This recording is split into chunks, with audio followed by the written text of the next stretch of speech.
Akala ng iba, pa-chill-chill ka lang. Akala ng iba, pangiti-ngiti ka lang. Akala ng iba, patawa-tawa ka lang. Pero yun ang akala nila. Hindi nila alam na sa kabila ng pagngiti mo, pagiging masaya mo, sa likod nun may mga problema na hindi mo alam kung ano yung gagawin mo. Sa likod nun may mga sitwasyon na hindi mo alam kung sino yung lalapitan mo. Wala naman kasi tayong ibang choice kundi ngumiti na lang talaga at tawanan ng mga problema. Kaya yung akala ng iba na pa-chill-chill ka lang, akala ng iba na wala kang problema, yun ang akala nila. Hindi ba pwedeng magaling lang talagang magdala? Kasi wala namang option kundi lumaban eh. Kaya ikaw na nanonood, alam ko sa kabila ng pagngiti mo, may mga problemang hindi mo alam kung paano mo susolusyonan. May mga sitwasyon sa buhay mo na hindi mo alam kung sino yung lalapitan.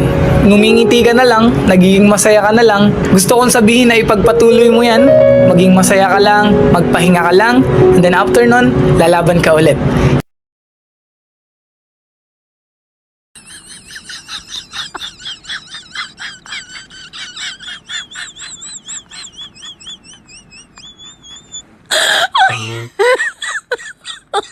Oh my God.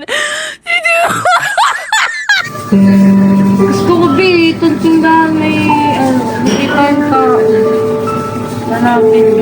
Pero pag may Eh,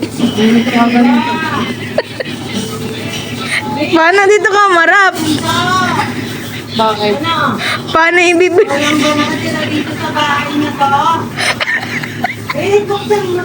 Ano kasi yan? Paano mo na yung bibili? Bili. Ano to?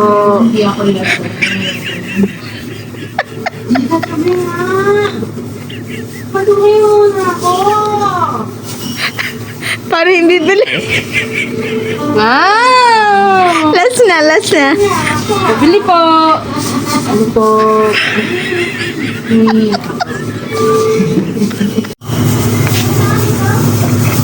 Eto nga kasi yun.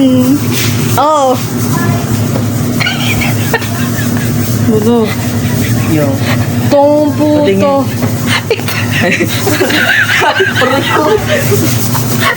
Pangit na nga itsura, pinapangit pa.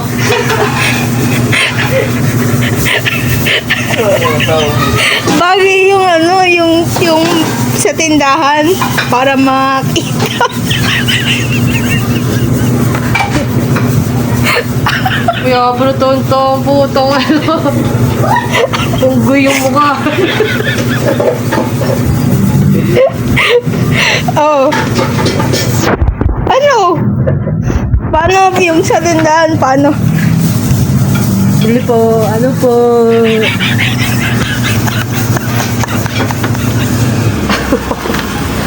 Po.